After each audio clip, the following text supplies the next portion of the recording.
बना सके हम, मना इस जहां को गुलशन न बना सके हम, बस कुछ काटे भी दूर करे जहां से गुजरे हम. सरांबद्दल सांगायचं तर हे 4 ओळी खूप सांगून जातात. शब्दांमध्ये मांडत असते भाव एक 4 ओळी, शब्दांमधूनही मांडत असते भाव एक 4 ओळी. आयोजन हे होण्यामागे हीच भावना भोळी, हीच भावना भोळी. निमंत्रण आमुचे येणे तुमचे, ऋणात आपल्या राहून सादर करतो मनातून या प्रास्ताविकांच्या ओळी. राष्ट्रपिता महात्मा गांधीजी आणि ज्यांच्या विचारावर आणि ज्यांच्या संविधानावर आपला भारत देश चालतो असे डॉक्टर बाबासाहेब आंबेडकर, हिंदवी स्वराज्याचे संस्थापक शिवाजी महाराज, राष्ट्रमाता जिजाऊ आणि ज्यांनी शिक्षणाचा वसा घेतला अशा क्रांतिज्योती सावित्रीबाई यांना स्मरून मी माझ्या प्रास्ताविकेला सुरुवात करतो. तर आजच्या कार्यक्रमाचा मुख्य उद्देश आहे आपल्या शाळेचे उपश्रेणी मुख्याध्यापक श्री हेळंबे सर यांच्या निरोप समारंभाचा. तर या कार्यक्रमासाठी माझ्यावर उपस्थित संभाजीराव माणिकरावजी धोपटे, अध्यक्ष व्यवस्थापन समिती यांनी पण खूप चांगल्या प्रकारचं आयोजन केलेले समितीने. त्यानंतर निलूजी पवार शिक्षण विस्तार अधिकारी मानवत हे पण उपस्थित आहेत. त्यानंतर आपल्या केंद्र प्रमुख श्री मुळे साहेब यांच्या पण कामाचा वेग तिप्पट आहे, एका दिवसामध्ये तिप्पट गतीनं काम करणारे अशी त्यांची ओळख आहे.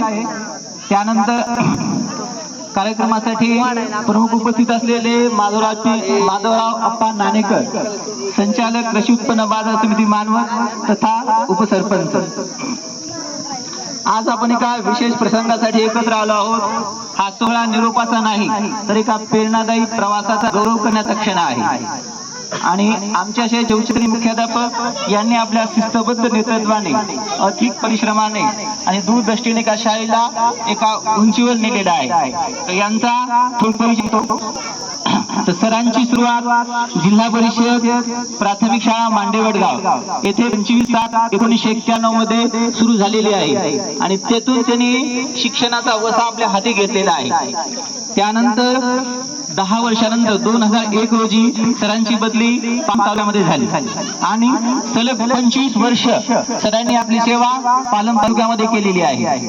त्यामध्ये त्यांच्या कामाची पावती देण्यासाठी इथून ते गिरधडवाडीला गेले, तर गिरधडवाडीचे सरपंच सुद्धा ते आपल्या कार्यक्रमाला उपस्थित राहिलेले आहेत. याच त्यांच्या कार्याची आपल्याला दखल घेता येते. त्यानंतर 25 वर्ष सेवा झाल्याच्या नंतर 9/1/2026 रोजी ते जिल्हा परिषद प्राथमिक शाळा कोंडूर येथे पदोन्नती घेऊन उच्च श्रेणी मुख्याध्यापक म्हणून त्यांनी शाळेची धुरा सांभाळली. या दरम्यान शाळेमध्ये त्यांनी आधी खूप प्रकारचे बदल केलेले आहेत. तर सन 2026-27 आमची शाळा सर आले त्यावेळेस 7वी पर्यंत होती. तर सरांच्या कार्यकाळामध्ये 26-27 मध्ये त्यांनी 8वीचा वर्ग चालू केला आणि 8वीचा वर्ग चालू करून आता आम्हाला ते आमच्या जबाबदारी सोपवलेली आहे. तर यावर्षी तर श्री गोंद सर यांनी सुद्धा खूप मेहनत केलेली आहे आणि पहिल्याच वर्षी त्यांनी 5 विद्यार्थी NMS साठी पात्र केलेले आहेत. त्याचबरोबर पहिल्याच वर्षी पात्र झालेले आहेत आणि सरांच्या उपक्रमाचं आणि ते त्याच्या खांद्यावर जे ओझं दिलं होतं ते सरांनी खूप चांगल्या पद्धतीने पेलावलं आहे. देवहूती नरहरी धोपटे ही विद्यार्थिनी होल्डर झालेली आहे. तीसाठी जोरदार टाळ्या होत्या. एक होल्डर झाली, 4 पात्र झाले. यानंतर एका विद्यार्थ्याचा निरोप आला होता की आमच्या सरांना सांगा. शशिकांत कोपरेटकर हा सुद्धा पुढे ज्याचा पाया 1ली-7वी आपल्या शाळेत गेला होता आणि काही अपरिहार्य कारणाने त्याला अलग लावला, पण त्या विद्यार्थ्यांनी आईला सांगितलं मत पडलेले मार्ग आमच्या सरांना सांगितले का. म्हणजे असे हे शाळेचे मूल्य आहे. विद्यार्थी सुन गेल्यावर कुठेतरी मागे फिरून पडतो आणि त्या सुद्धा विद्यार्थ्याला आम्हाच्या सोबत ते शेअर करण्यासाठी त्याला सुद्धा आनंद झालेला आहे. त्यानंतर त्यांचा दुसरा उपक्रम होता पटनोंदणी. आमच्या शासनाचा असा उद्देश आहे की 100% पटनोंदणी झाली पाहिजे. गावामध्ये एकही विद्यार्थी विदाऊट शाळेत नाही तर राहायला पाहिजे. मग सरांनी स्वखर्चातून एक उपक्रम चालू केला होता. तर स्वखर्चातून ते काय करायचे, जून मध्ये जर पहिला वर्ग येणार आहे तर एप्रिल मध्ये त्यांना गणवेश वाटप करून टाकायचे. आणि त्याचं फलित असं सांगतो 26-27च्या पहिल्या दिवशी युनिफॉर्म मध्ये पहिलीचे 30 विद्यार्थी रेडी होते.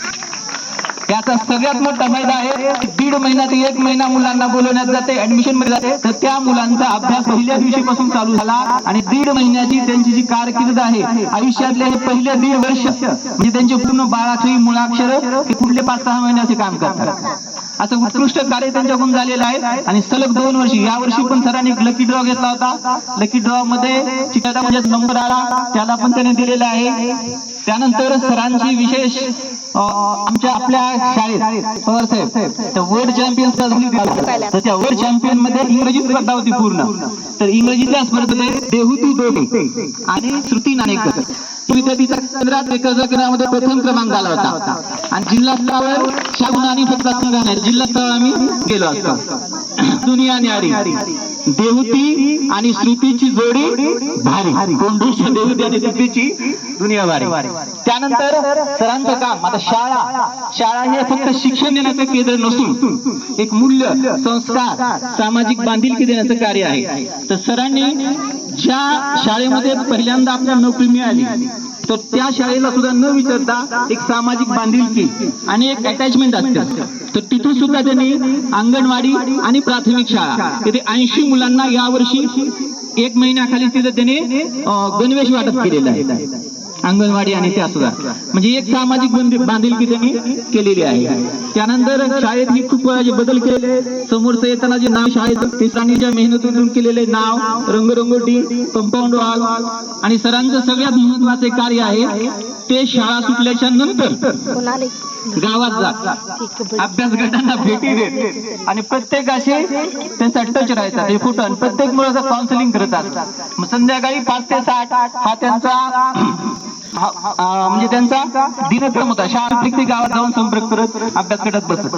त्यानंतर शाळेनं शैक्षणिक कार्यासाठी अनेक आणि सरकार हे दिलेले आहे. तर आमच्या शाळेचं एक वैशिष्ट्य आहे, यावर्षी पहिलीचे मुलं सुद्धा स्पर्धा परीक्षेला होते. 1ली ते 8वी असा एकही वर्ग नाही, 8च्या 8 वर्ग स्पर्धा परीक्षेला बसले होते. कोण विनरला बसला असेल, कोण श्रेया परीक्षेला असेल. 4थी 7वी 8वी हे तर कंपल्सरी आहेत, पण हे सोडून आम्ही तशा प्रकारचं कार्य शाळेत झालेलं आहे. त्यानंतर शाळेचं एक सामाजिक कार्य आहे ऊर्जा बचतीचं, त्यांना आपण सरांनी सहकार्य केले. 1 तास लाईट बंद. सध्या ऊर्जा संकट आहे, तर आमची मुलं सकाळी उठल्या एक लाईट बंद करून टाकतात.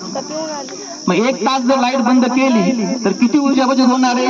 मग अशा प्रकारचे शिक्षण सोडून इतर गोष्टी सुद्धा आमच्या शाळेमध्ये मुलांना दिल्या जातात.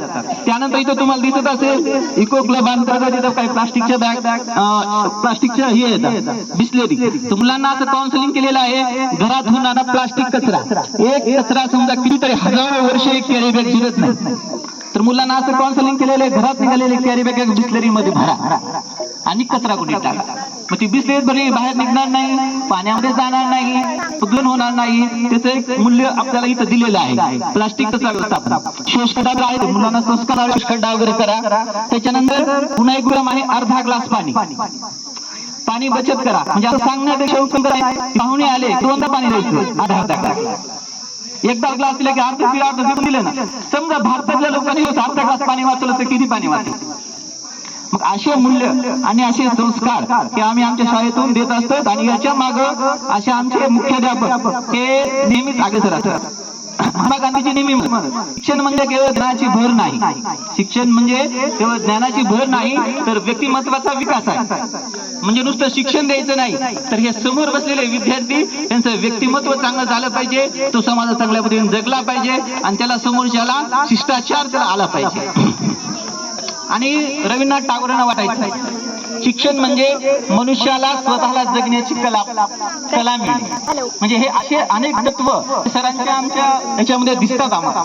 त्यानंतर शेवटचं 1 मिनिटाचं भाषण आहे आता.